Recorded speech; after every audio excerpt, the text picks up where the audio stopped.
This is the Courage to Be podcast, and I'm your host, Tanya Vasallo. Today's episode is part of our menopause series, a topic that affects every woman either directly or indirectly. Before you check yourself out, I want you to pause and consider. This series is for any woman hitting 40 or older. And if you're not in that category, I encourage you to share this with a mom, a sister, a wife, a friend, a daughter, or a granddaughter. The more we spread this vital information, the better it will be for all of us as a collective. And before we dive in, I want to remind you that I'm on a mission to close the gender gap in podcasting so that more women's voices are heard. If this resonates with you, please rate, review, follow, and share the podcast. As a thank you, I'll send you my Manifesting Abundance course for free, a $997 value. Just follow the steps in the show notes after reviewing the podcast. We can only create this ripple effect together. Don't forget to check out the show notes and stick around until then for more gifts that I have just for you. Welcome back to the Courage to Be, where we have powerful conversations to transform your life and your business. And we are continuing with the series of menopause, or our wisdom years, or perimenopause, or like our new guest today, Dr. Andreia Lisboa Johnson. She likes calling it the wise pause. Welcome, Dr. Andreia. Thank you very much for this opportunity to be here. I enjoy your podcast, and I think it's a revolutionary tool for us as women. Thank you. I'm excited to have you join us with your expertise. It's just like your holistic approach for women and empowering us during this period, that starts in I'll ask you, when do you feel, or in what you've studied and as an expert, when do you feel we should start paying attention to symptoms of perimenopause? Because I was blinded. I thought that I should start paying attention to this when I hit 50 and when I've missed 12 periods and I'm officially in menopause. And lo and behold, I find out that I'm like, I should have been looking into this in my early 40s. But what is the age? Like, what do you recommend? And then tell us a little bit about your journey and what it is that you do. Sure, thank you. You are going to find that, officially they're going to say it's going to be between your 40 and 50 years old. This is what officially we say. But we are going to see women that they start their perimenopause in 34, 35. It depends on their hormonal history, if they had any problem, or even also if they're mothers, because it's very important to know the story of your generation. How was the history of the menopause for her mother, grandmothers, and etc. So, but in general, is when you hit 40, you start this new phase in which your hormones, I used to say, they start dancing. I don't like to use those like you're losing your hormones, they are out of the place. I prefer to say they start a new phase and they start doing different rhythm of dances. Sometimes they dance more, sometimes less. In my case, I didn't realize I am in my perimenopause phase now, but what triggered me is because my mother-in-law, she was diagnosed with Alzheimer's. And when she was diagnosed with Alzheimer's, she came to live with us, and I was really taking care of her for 6 months. And then I started paying attention to her history. She had the history of hysterectomy. She had a very bad lifestyle and diet before. And I started connecting the dots. And as a researcher, I was already researching about the connections between the brain, the neuroscience of the brain and the menopause.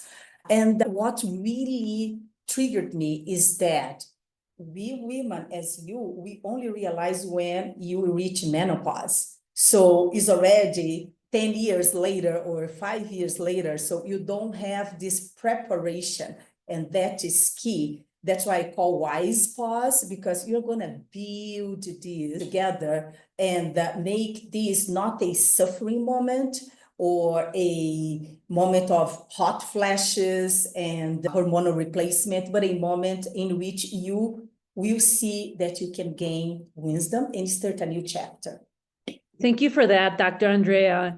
What would we start doing then? Well, And I want to go to the Alzheimer's aspect too of your mother-in-law. Like, what age was she when she started developing Alzheimer's? This is a good question too. So the diagnosis was in her 76, but it started 20 years earlier during her menopause and perimenopause period, because what we learn and I'm very grateful for being able to help her. I'll tell more about that, because I was trying to understand why she was in that phase. And 20 years earlier, the Alzheimer's starts developing, but you don't have signs. You don't know what's going on. You're going to have some brain fog. You may have some, issues that you just see, oh, okay, I am working too much. I'm stressed, or my mood changed a little bit, or I'm a little more, irritable with people. But what happened is, in her case, and I was talking to doctors, and there is a very important book that I would recommend, is The End of Alzheimer's. This book was very important to me because it shows, and is something that I defend, how your diet is your medicine, and how he could reverse cases of Alzheimer's by changing people's diet and lifestyle. So in her case, it hit it like the highest of the Alzheimer in her late 70s, but it started 20 years earlier. And that's why we women need to be aware and be prepared, and working not only in our diet, in our mindset, but also in our energy level. This is great. And I just jotted down that book. I want to read it. I thought you were going to recommend Dr. Lisa Mosconi's book, which is the Menopause Brain. And I love have it here too. yes. I'm going to talk about that one too. Yes, thank you for that one. I think it's so important because the research that she's doing, because she's leading the Alzheimer's group up in Cornell, but she's also studying women's brains. She's the first neurologist to study women's brains in perimenopause, before perimenopause, menopause, and postmenopause. Whereas before, no one's really studied that. They've studied women's brains once they're already in Alzheimer's or in postmenopause. So thank you for that recommend with this book. I'll look it up too. But so you mentioned brain fog and that these things start years earlier, so for your mother-in-law, they diagnosed her at 76. And so 20, 30 years before that, she had already started with it. But how can we distinguish, brain fog, that it's a sign for Alzheimer's and that we're going to develop Alzheimer's later on, or it's just a temporary thing of brain fog because we're going through perimenopause? Because just yesterday I was talking to a friend that we're in this conversation because we're all in the same age group. And so she's like, oh my God, I'm having such trouble focusing, and I'm like, I hear you. I have to make like extra effort. And I don't even like giving it energy and talking about it because I'm like, nope, that's not happening to me. But the truth is, I've always considered myself someone with very sharp memory, with numbers, with things, dates and stuff.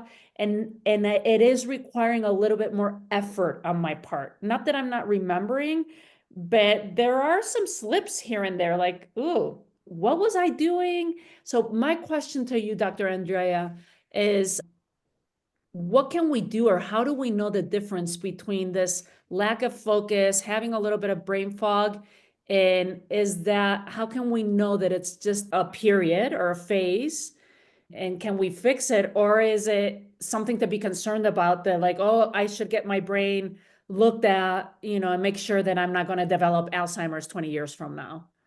Yes, this is a great question. And as we know, and you mentioned Dr. Mosconi, she is really the leading neuroscientist, and she explained, to address your question, she explains, for example, how the hormonal shifts that we face directly affect your brain health. So during perimenopause, estrogen is the estrogen, I used to call she because we are women, right? To me, the hormones, they are all she. So estrogen, she is vital because it's the hormone that helps with not only fertility, and we learn. So one thing is information.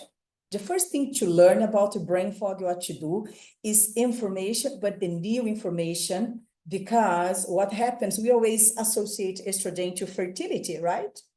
We don't associate the estrogen with the brain function. And in my case, it's something I want to explore later with your ovaries, with your womb. This is very important as well. So during the perimenopause, the estrogen is gonna start having those changes, right? And it begins to decline. This happens. But estrogen is not just this female hormone, it's a neuroprotective molecule. And why I'm saying that? If we want to avoid brain fog, we need to understand that. And there are a lot of ways that, and I started doing that, I can share on the notes. There are some herbs that will help you with that. And I love Ayurveda, the Indian style. So I started researching and I talked to some specialists and I found some key herbs that will help you with your estrogen levels, which will help you with your brain fog. So this is key. Can you I share really some of want to share. those? Yes, please. I will share the name of the herbs with you. I can find here, I have in my notes. But one thing that is important for us, as I am saying, when we see that estrogen is this neuroprotective molecule, like, our best friend, is responsible for the memory formation, for focus and concentration, and energy regulation. We always associate only with the brain fog, but it's also an energy regulator. And that's why later on, I want to teach more about how we work with our energy. So this decline will cause this shift. And not only the brain fog, but also the mood swings. And I just want to tell you some data that is very important for us as women. When the estrogen levels drop during menopause, the brain's ability to use glucose as fuel declines by 25%. So this is why many women will experience the brain fog, is this declining glucose. And it doesn't mean you're going to eat sugar, the artificial sugar, but you need to look at your diet and what are you going to be including to as a healthy glucose that will help with your brain. And I have more data that I'll share during our conversation for sure. Okay, so let's unpack this a little bit, because as you're saying that estrogen is a neuroprotective hormone, so it's not just a hormone of fertility and our energy regulation, so that's key what you just said. So basically, my understanding, I'm just reflecting back, let me know if I'm understanding it correctly. If we are feeling a little bit of this brain fog, if we are feeling sluggish, if we are very tired, because these are some symptoms. Not everyone has the same symptoms during perimenopause and menopause is what I'm finding out. As a mom, I feel like when you're pregnant, everyone has a completely different pregnancy. Some people have like the wonderful pregnancy, others have like they develop certain things during pregnancy, others can breastfeed, others get a C-section versus a vaginal, delivery. So I'm seeing that perimenopause, menopause, all of this is the same journey. Everyone has different symptoms and it's their own journey is what I'm noticing.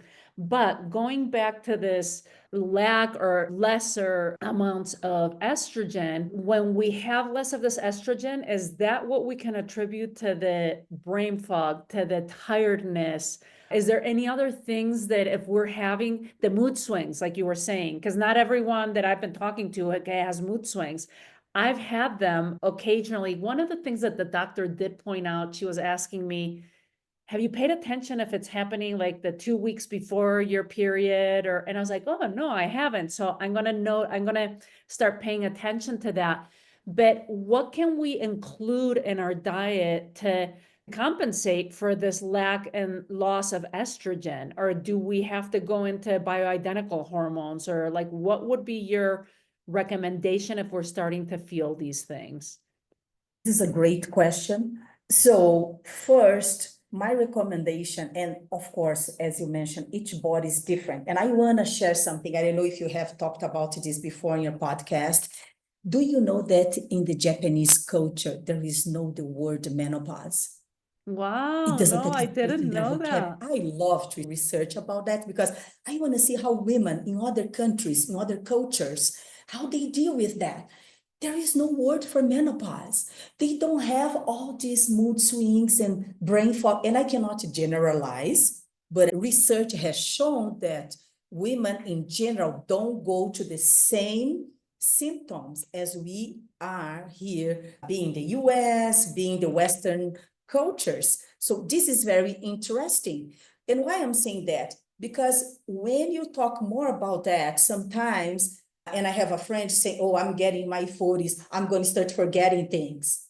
You are already training your brain, you are creating a neural path to say, I'm going to start forgetting.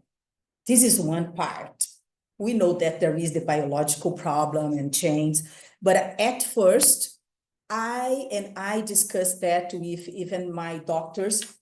I decided to not to do any kind of traditional treatment for menopause, be the hormone replacement, using even bioidentical, hormone replacement. I decided, as I told you, to go and work with herbs because the power of the plants and the herbs, they have similar effects as those other options.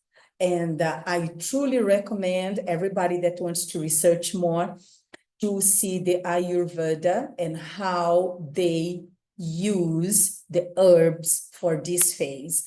And I can tell you, I felt improvements. I'll tell my own personal experience. I was having hot flashes, and it's very complex. And sometimes the hot flashes are not related to the perimenopause. Sometimes the hot flashes can be related to some problems on your digestive system, some bacteria and some virus. And these will cause also hot flashes, and we never learn that. Sometimes a woman might think, because I am in my 40s, this is because I am in the perimenopause, but it's not. Sometimes it's some digestive issues that she has. And as we know, it's not the topic of our podcast, but our digestive system is our second brain, because we have transmitters that comes here and inform your brain. So just a parenthesis, it's not always that hot flashes will be related to perimenopause or menopause, right? So going back to your question, I would first try herbs, because with me in 1 month, I don't have any more hot flashes. I don't have any more hot flashes. So it really works. Of course, I cannot say every woman, because everybody is different, right? But I would at least say that it is worth to try. So we're going to take a quick pause here because I want to come back to this. Hi there, I have something really cool for you. I want to give you free access to my signature course called Manifesting Abundance, which typically sells for $997. You can check out all the details in the show notes. All you have to do to gain access is leave me a review on Apple Podcast, take a snapshot of it, and send it to help.thecouragetobee@gmail.com, and we'll get you set up with access to the course. You can also find other free goodies in the show notes. Go check them out. You were talking about trying herbs first, Ayurveda herbs, and how hot flashes sometimes might not be that we think they're related to perimenopause or that they're hormonal, but it might be something completely different. When you decided to do herbs, obviously you are a researcher, you like doing research. For the listener that's like, well, like I'm going to my doctor and they're giving me, their first line of treatment is get you on an antidepressant. Like, I'll just give my case, like I was like, I'm having some mood swings occasionally, it's not like I'm depressed or anything all day, but I am having occasional mood swings and I'm having difficult sleeping. So it wasn't like I wasn't having hot flashes, I wasn't having other things. So she's like, maybe we'll start you on a mild dose of antidepressants and maybe we'll start you with a little dose of estrogen. So for those of us that go to the doctor because we put all our faith in, the white coats that we're like, we trust our doctor, what can you say? Like, how do we go about researching and finding what the right herbs are before we go to the next levels? Like, what would be your path for someone, and maybe even moms that don't have the time to be doing all this research, like say you're having symptoms. I can't sleep. I'm feeling a little bit the mood swings. I'm feeling irritable. I don't know what other symptoms. I'm gaining weight. What else would you like? What would be your line of dealing with it? Like, oh, go to this website and research the Ayurveda herbs for it, or go work with a Ayurvedic doctor. Like, what would you do in that case, Dr. Andrea? Because you obviously you're much more involved in the sense of doing the research. You have a passion for this. But what could be the cliff notes for those of us that are already in the middle of it and suffering from it? That's a great question, Tanya. And we know the majority of the women, because of the work, time, family, they are overwhelmed. They don't have this time. So in my gift, everybody's gonna fill a survey. And when they fill that survey, I'm gonna send my PDF with all the Ayurveda herbs and also some herbs from other cultures that I have researched and that I have used. I'm not prescribing anything, it's just for educational purpose, but they will receive a PDF with all of them. What are they good for? But there is one specifically that if today I would recommend the ashwagandha, is an Indian herb, and this is very helpful for women in this wise pause, as I like to call. Thank you for that. So definitely, and get it in liquid form. You can get the dried leaves or you can get a powder. I used the powder because it was easier for me. I can put in my smoothies, and I have a recipe that I'm gonna, in the PDF, they're gonna receive the recipe. Like you can put in your smoothies or you can drink as a tea. It's really easy. I prefer the powder one when we don't have time. And how often do you recommend it? Like once a day, in the morning, in the evenings? Once a day. If you are feeling too much, those symptoms at the beginning, you can do twice a day. Okay, thank Like you. in the morning and in the evening. Okay. And then do you recommend working with a functional doctor, going to your regular doctor? Like what other changes can we do? You were mentioning before, like diet. Obviously, we could talk about, rewiring our brain too and what we say to ourselves, like the biological part and the mindset part of things, right?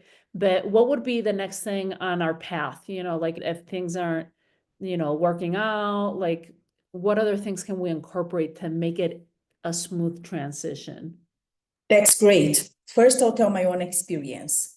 I spent like 4 years and I was just trying to figure out with my regular OBGYN, my primary care physician. I did all kinds of tests and exams. And it was a point that my physician told me, I don't see anything wrong with you. I don't know why you're having these hot flashes and these, mood swings that I had for a while. Now I don't have anymore. And then I was like, I have my research, I know what to do, but I just want to have, a physician that I can be seeing and, take care of me. And he did said, I don't see anything wrong. Maybe you can go to a function medicine doctor. And there are a lot of problems with that. And my mentees that I have recommended, one thing is, in general, you don't get an appointment so fast. It takes 3, 6 months sometimes. So how are you going to be waiting for 3, 6 months suffering to be seen by a functional, medicine doctor? This is one problem that I have seen with them. They come back to me and they say, Andrea, in my case, only 6 months from now. What I'm going to do while I'm waiting? That's why I said we need to educate ourselves. I believe that education is a revolution because we know our bodies better than them. So I'm sure after I started with those Ayurveda herbs, I felt the change in my body. I didn't have any more pain, muscle pain. I didn't have any more hot flashes. I didn't have more mood swings. I was like, that's amazing. But I did a change also in my diet. I have a diet free of any kind of artificial sugar. And I want to call attention. We talked about Alzheimer before, and we women, we need to be very careful. Alzheimer is known as diabetes type 3 because sugar is the main enemy for our brains. So if we want to have a healthy brain, we need to review the amount of artificial sugar and sugar in general that we are intaking. So I have basically a artificial sugar, I eat only fruits, natural sugars from fruits, but nothing artificial. And this is very important.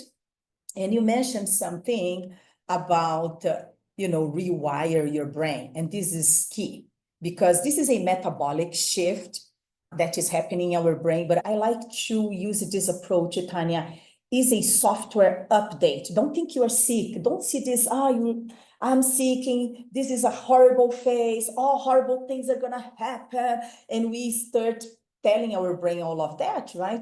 We gotta see this as something new is happening. I have to do a software update now in my life. And it might feel disruptive at first, of course, but it doesn't mean that you are declining. And I am afraid because so many women I have been talking or teaching, they are saying, oh, I feel that I am declining. I feel that I am losing. I feel that I am not my best time ever. I said, no, we cannot see this as a decline. We need to see this, and I will emphasize, as transformation. Why we need to see this as transformation? Because thanks to neuroscience, and this is common today, many neuroscientists, they have found that this specific period that we are facing, they call the metabolic change. Why they call it metabolic change? Because it's a moment that you will use the neuroplasticity. What is the neuroplasticity? Is the brain's ability to adapt, rewire, and heal. That's how we have to see this wise pause moment. It's not a decline, it's not the end, it's a transformation. And this transformation is an opportunity to create new neural path to really do this adaptation, rewire, and heal. And besides the herbs, one thing that is very important that I name empowerment time is when I wake up, I don't look at my cell phone, no computer, even my daughter. I have a 6-year-old daughter. No, 30 minutes is only for me. I will journal. I will dance because I love to do a lot of body movement. I will do meditation regularly. And this also is very important to rewire our brain. These are fabulous. I actually heard from that dance is one of the best safeguards for Alzheimer's because it's having both sides of the brain working together, like your coordination. I remember I have to ask this to my friend, my colleague that runs a dance studio, and why, like that she has that data and those stats. If it was like ballroom dancing or like following certain dance steps, or if that also applied for, because I love doing ecstatic dance, like where it's just free movement and it's not like following certain things, if it would still apply for that. But yes, all these things I think are fabulous, like journaling, dancing, meditation, like just giving yourself that gift. But one thing that stood out for me as you were speaking about all of this was that to not think of it as us, like going downhill and declining. I love that you're calling it a software update. I'm going to have to borrow that one from you, Dr. Andreia. That is fabulous. And it's just, I look at it as almost it's a new beginning. It's an opportunity. We're not fertile anymore for babies, for physical, biological babies, but we're fertile for creativity, for a new beginning, for a new transformation. Who do we want to be, in this next phase of our lives? That's what's magical about it. But I want to come back to your diet and changing the diet. Okay, so we eliminate Can sugar. I just have, I'm sorry to interrupt you, but can I just get a take? Because you said, I don't know if you have idea of how precious was your comment right now. When you talked about the dance and any kind of dance will work. I used to be a ballroom dance teacher long time ago, but I also do ecstatic dance. And I just want to call attention to that. With my mother-in-law, that was really tough, to be the caregiver of a person in this situation. But you know what I did? We would dance. We would dance together. And I got even emotional because it was one of the best moments for her. It was the moment that she was so happy and she was freely dancing. It was not a specific kind of dance. It was just music and body movement. And I could see that smile in her face, that energy. And you mentioned three things that is very, very important. It's not a decline, it's a transition, it's an update, but it's not only about managing symptoms, because a lot of women that talk to me, they want to manage the symptoms. No, this is much more than that. It's about nurturing our brain health. And how we do that, you said, creating a pathway to wisdom, creativity, and giving birth to new projects, to a new phase. Sorry, this was the parenthesis. I love it. No, thank you for that, because I think sometimes I glance over, it's not about me, the podcast and what I feel, and I can interject passionately. But I think that was important for all of us to just remind ourselves, and go back and listen to, there's a couple other podcast episodes on perimenopause. There's one with Sarah Doyle, which is episode 107, and she is a functional doctor, so she talks about all the different hormone secrets that women should know about. So this will go hand in hand. If you're listening to Dr. Andrea's, if you're listening to this episode and you're this far, go and listen to episode 107 from Dr. Sarah Doyle, as a functional doctor. And there was something else. Oh, and the other one was with Julie Valbuena. I'm not sure what number that is. Let me look it up. But with Dr. Julie talks about, we got into this rant. That was episode 109, about just enjoying this new phase and celebrating it, because it's so important to reframe, like what you were saying. It's not that we're going downhill. It's not that we're declining. It's not that we're, losing our fertile years. Like, you can reframe that. That's why I don't like when people are like, oh, are you going into menopause? No, I'm going into my wisdom years. Any woman that's 50 and above, it's like, you are going into wisdom years. You have wisdom that a 20-year-old woman does not have, even a 30-year-old woman does not have. You just have a whole other level. But I'm adding, like what you mentioned, which was the software update. That's one of my key takeaways from this one. But let's go back with this, with the diet, so eliminate sugar. We've talked about in other episodes with some other experts, like the importance of protein and fiber. We didn't talk so much about no sugar. I think Dr. Sarah did talk about no sugar and no gluten. But I'd be curious, like, I want to investigate a little bit more about the herbs, the Ayurvedic herbs, and by eliminating sugar, any other things that you added to your diet or that you got rid of in your diet, Dr. Andrea? Because the more we repeat this and the more we ingrain it in our brains, the easier it's going to be for all of us. That's perfect, Tanya. And I'm enjoying so much this podcast. In the PDF, I will explain, but I'll highlight some things. But I have a part only for the diet and for the herbs. So everybody's going to be able to access this gift. Another thing that is very important is to avoid gluten. Gluten also, and why we need to understand. The gluten, like 200 years ago, it was a different kind of the gluten that we have today. The gluten that we have today can cause more inflammation. And I'll tell my personal case. I was having a lot of digestive issues and I did all kinds of tests, even colonoscopy, and nothing wrong with me. I was like, but something is wrong with me. I feel my body.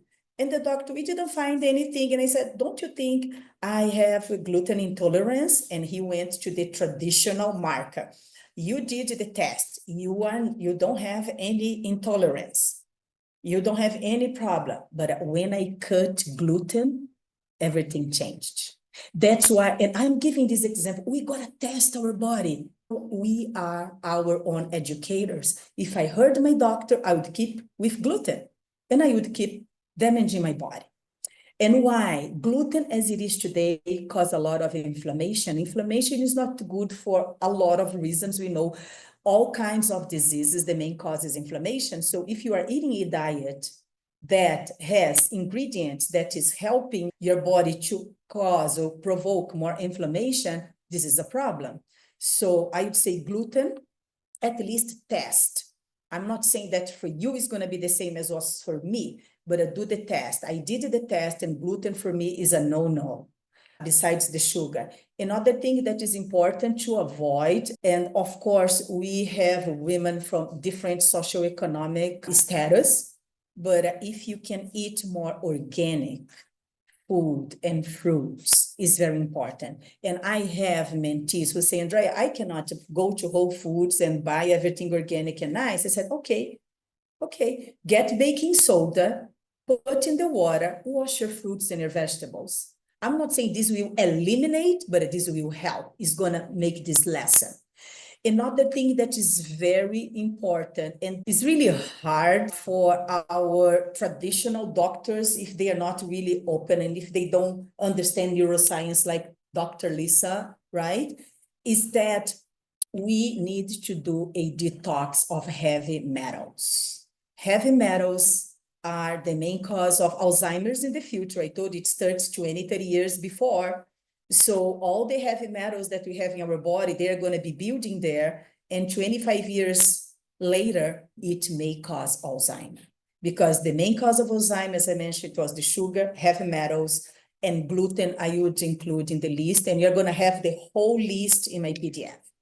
Thank you for giving some of these out for anyone that's listening and is on the go and can't get access to the list, right now.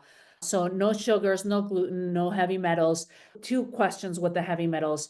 How are we acquiring heavy metals? Because maybe the listener is like, well, I don't have heavy metals, like there's no lead in my body or cadmium or whatever, zinc, whatever the heavy metals are. So how do we know if we have heavy metals or where do we find them? So to be aware of them.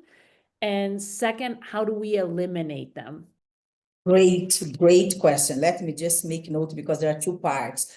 How do we find the heavy metals and how to eliminate? Perfect. I love this question because this is what I do. I don't know if you're familiar with the work of Anthony Williams. I follow a lot of his protocols. And the heavy metals, if you have had any fluoride in the past when you were a child, vaccines, they have metals, they have mercury, for example. So we are exposed to heavy metals since we are babies, and they don't go away. They are in your body if you don't do a heavy, very deep detox, because I'm sorry, but there are a lot of detox today. People sell you a Pecto. This is a detox. This will help you with your liver, your kidney. Your best detox is changing your diet because food is medicine. So going back to the point, you get this since you're a baby with all the vaccines, but also that's why I mentioned if you can eat organic food from those kinds of regenerative farms, it would be better because we get those heavy metals from also all the pesticides that they use in the crops. So we are eating this constantly and we don't know. This is very serious. And that's why I advocate for having a re-evolution in education in our planet to help kids since preschool to understand so they don't get older and face all these problems if they learn this in an early stage, and also mothers, parents, families, right? Now to the second part. The best way for you to eliminate the heavy metals is doing a celery juice detox. Are you familiar with the celery juice? I don't know if you are with the audience. Celery juice is good for inflammation, is good for brain fog, is good for our cells. And what I do, and this is not my protocol, I want to be very honest, I learned that from Anthony Williams. I drink 2 glasses of water with 1 lemon, squeezed lemon. I wait 30 minutes and I drink 2 glasses of celery juice. I have the juicer and I extract and no mix, I don't mix with water, it's pure celery juice. And in the afternoon, more 2 glasses of celery juice. This is the first part. The second part is to avoid the trouble foods. Gluten, and there is one thing that I'm going to say, everybody gets upset. All the women I talk, they say, oh no, Andrea, eggs and dairy. Why? I'll explain why. But I used to love eggs. It was one of the most difficult food for me to stop eating. I would say eggs because I used to love eggs. I used to eat eggs in the morning and lunch. But what happens is that they feed those bacteria that are in your digestive system, and they feed at the end those bacteria that is attached to your liver where it is all the heavy metals concentration. So all those bad, I'm talking about the bad bacteria, they in general, when you eat eggs and dairy products, you are feeding them. So this is causing inflammation. This is causing high cholesterol. This is causing diabetes type 2 because it's going to interfere with insulin levels. And I want to share the experience with my mother-in-law because during the 6 months that I was taking care of her, I cut all of these trouble foods that I'm telling you. And it's incredible that after 5 months, she used to have to take diabetes medication. The doctor suspended, and the doctor suspended her high blood pressure medication. Only with 5 months changing your diet and dancing, because we used to dance a lot, and walk, exercising is very important. We used to walk as well. Thank you for that. And then with this celery juice protocol with the lemon water and all that, is that just for a time period, like where you do it for like a week, or this is your daily routine? That's a good question. You can start with 21 days. That's how I started, for 21 days. And in the PDF, I explained the whole protocol there. But now this is my lifestyle. Now I'm traveling. I'm in Brazil doing this podcast, so it's not so easy. But when I'm at home, this is my day. I wake up, lemon water, 30 minutes, celery juice. Then I don't eat any of those trouble foods that I'm mentioning here. I'll eat some fruits or vegetables. And I'm doing this now every day. This is my lifestyle. Walk us through that. That's interesting that you say that, like it's a good way to get started. And for anyone that it feels like it's too much all at once, maybe try it out. Again, I'm not a doctor. We're just saying, try things out.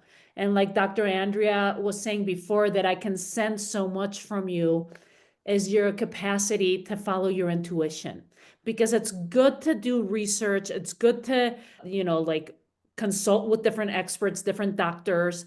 But the bottom line, from my perspective, is only you can know your body the best. And as women, we're so intuitive. So listen to that too. Like what Dr. Andrea was saying before, like we can't find anything with gluten. You don't have any problems with gluten, but she knew that there was something with gluten. So again, this is an invitation. This is not to tell you, like this podcast has always been like, I try and bring you experts. I bring you suggestions. I bring you ideas, and take what works for you and leave what doesn't. Like it's not going to work for everyone. So going back to this, Dr. Andrea, so you started this as 21 days, then you got rid of the eggs, which I'm just like, what? I thought everyone was telling you like eggs have so much nutrition, the vitamin B and the this, so I might try it just to see my life without eggs for a little bit and just see how my body responds. But what's a day in your life look like, like your daily rituals and practices in this phase of your life and your wisdom years and your pause and the big pause that we're having, what were you calling it? The wisdom pause too? Or I called it wise pause, but I also I made note here because I'm writing an article, I'll tell you later, but I'm calling also the wise sacred season. Wise, I love that. Sacred season. That's going to be the name of the article that I'm going to write. Wise sacred season. Yes. So yeah, please share with us. So you wake up, do you journal? Do you do your dance? Like what are you doing throughout your day? Then you have your celery juice, like just walk us through so that we can be like, oh, I'm going to try that on too. Maybe that'll work for me. That's a great, wonderful question. Thank you. So I mentioned here the empowerment time. That is the ritual I created, and at least 30 minutes if you can have an hour, but we are all busy. So my first 30 minutes, I drink the 2 glasses of lemon water. Then I'll go and I do 10 minutes or 15 minutes meditation. I write down anything that comes to me, an idea, any thoughts, an affirmation. And I also have my incantations. That is what I'm focused on. I write down an incantation and I repeat that while I'm listening music and doing my body movement. So then it went 30 minutes. Then I go and I do my celery juice. I take 2 glasses of celery juice. In my case, I wait longer. Some people need to eat immediately. I wait like for an hour and a half. Then I have salad. I have spinach, cucumber, tomato. I have salad, and my daughter, 6 years old, she does too. She has salad for her breakfast. That's amazing. But who doesn't like to have salad? You know, some women that I am mentoring, they say, I don't want to eat salad, Andreia, so early. I said, okay, so eat some fruits. And melon is the fruit for women. You're talking about intuition. You're talking about creativity. Melon is very important for our womb, is very important for our bodies. So if you like any kind of melon or watermelon, it is good to have it. And then after that, if you can avoid the trouble foods, okay. If you cannot, you can eat them. In my case, I don't. So after that, what I have a salad. I drink a lot of water as well. After the celery juice, after the 30 minutes, I drink probably 2 glasses of water. And then I'll wait more 30 minutes, as I mentioned, and I'll have my salad an hour later after celery juice. For lunch, I avoid rice. I avoid any kind of carbs, because carbs also are in the list, because it depends on your body again, but it can cause more inflammation. And inflammation will drive you to the brain fog, to mood swings, and all of that. So I avoid carbs. So what I eat, sweet potato. I love sweet potato. Purple sweet potato, white sweet potato, all kinds of, I change. But I like sweet potatoes, and I eat also asparagus or Brussels sprouts. And I always stem them. I don't fry them. And then any protein with them, or you're not so worried? I mean, yes. There is a controversy in my research that was very interesting, because at the beginning I was like, I need to have 50 grams, 60 grams of protein, and I am vegan, so I don't eat meat. that's what I was going to ask you for people that are vegetarian or vegan. Exactly, but there is 2 good things. First is hemp seed. 3 spoons of hemp seed has 10 grams of protein. This is amazing. This is truly amazing. So I do a hemp seed smoothie with banana and pea milk.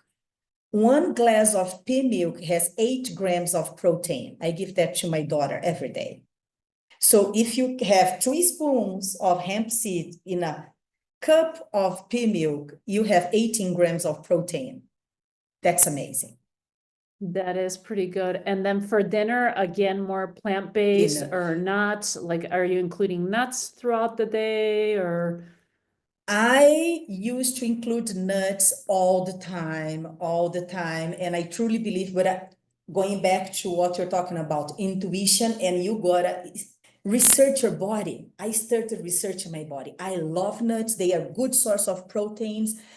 But because I was researching, and this is part of the gift to this audience, because I'm studying the quantum energy-based medicine. There is a test that I did, and it was incredible. The test that I did showed that some kind of nuts are not good for my digestive system. And when I stopped, I used to have a lot of gases, many. It was an issue. And it stopped. My body's telling me. My body's telling me. I have a friend, she healed from fibromyalgia. People say that is an autoimmune disease that you cannot heal from fibromyalgia. She avoided all these troubles, food. She was having the celery, and she was eating plant-based. Then later, when she felt better, she added once a week meat. I'm not saying he's not because I'm vegan that I'm saying you cannot eat meat, but you need to have a protocol and know when and how often you eat meat, right? But I'm sorry to say that if you have any kind of disease, inflammation is key, you got to investigate that. And also pork doesn't help, eating pork. So this is fabulous. Thank you so much. Where can people find you? We'll put it in the show notes. I know you have this free gift for all of us. So if you're listening and you're doing something else, you're walking, you're doing laundry, whatever it is, go to the show notes so that you can be part of Dr. Andrea's world. And what's the gift that you have for us there in the show notes? Look, you are going to have your first demo of the quantum energy-based medicine, in which you're going to do a scan of all your body, physically and emotionally. This is amazing. It's high technology, and everybody who really be part of my survey will be able to access this, which includes a PDF with the herbs and also the celery juice protocol. I'll be happy to share that. And you can find me. There are a lot of links that's going to be in the notes, but LinkedIn would be the best way to find me. My LinkedIn, you just look for Dr. Andreia Lisboa Johnson, and you'll find me there for sure. And I would be happy to exchange ideas and reach out to you.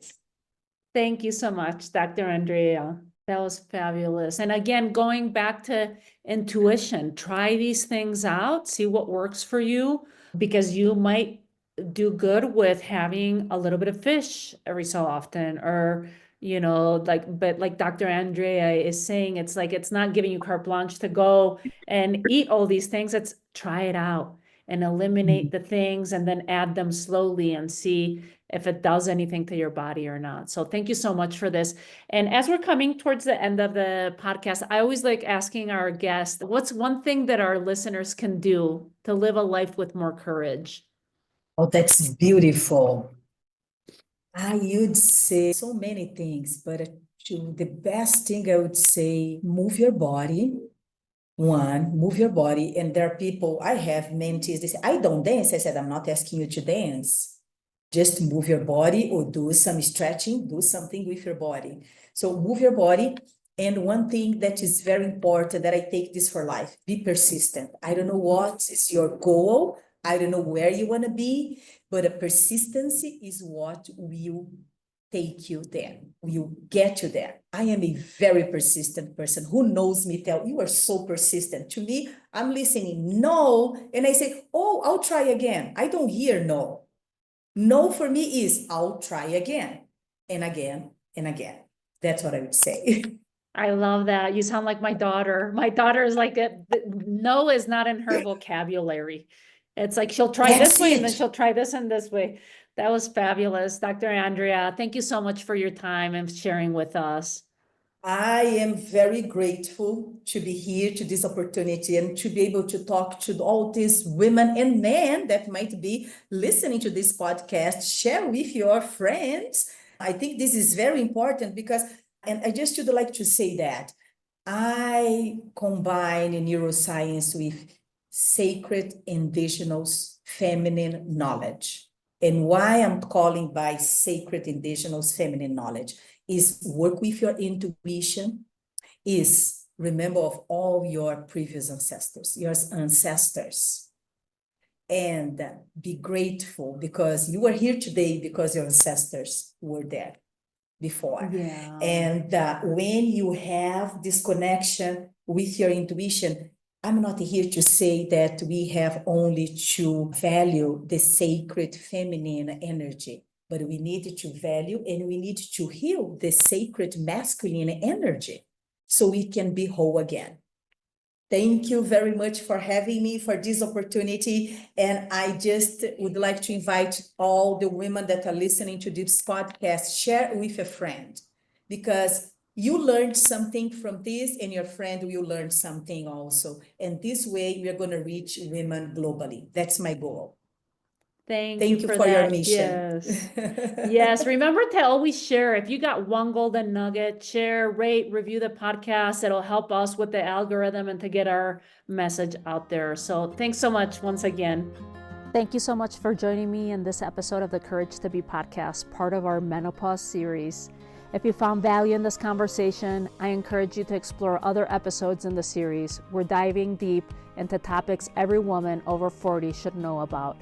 And if this resonated with you, please rate, review, and share it with the women in your life. Together, we can create a powerful ripple effect of awareness and support.